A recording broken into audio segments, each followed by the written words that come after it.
ये tragic drone footage है भीमा नदी के आसपास के जिलों गुलबर्गा, यदगिर और विजयपुरा का, जहां लगातार बारिश और उबलती नदियों ने तबाही मचा दी है।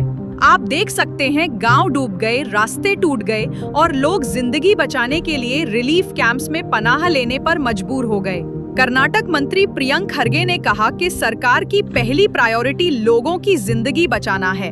अब तक 8000 से ज्यादा अफराद को सुरक्षित तौर पर रिलीफ सेंटर शिफ्ट किया गया है, जहां खाने, पानी और मेडिकल केयर की सहूलत दी जा रही है। एसडीआरएफ और डिस्ट्रिक्ट एडमिनिस्ट्रेशन रात दिन रेस्क्यू और रिलीफ ऑपरेशंस में लगे हुए हैं।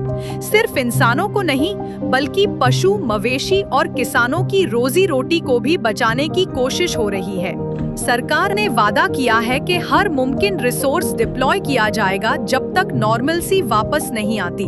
प्रियंक खरगे ने आगे कहा, ये वक्त एक दूसरे के साथ खड़े होने का है। अथॉरिटीज की अपील है, अफवाह से बचिए, सुरक्षित रहिए और जरूरत पर रिलीफ सेंटर्स का सहारा लीजिए। सरकार अपने आवाम के साथ मजबूती से खड़ी है।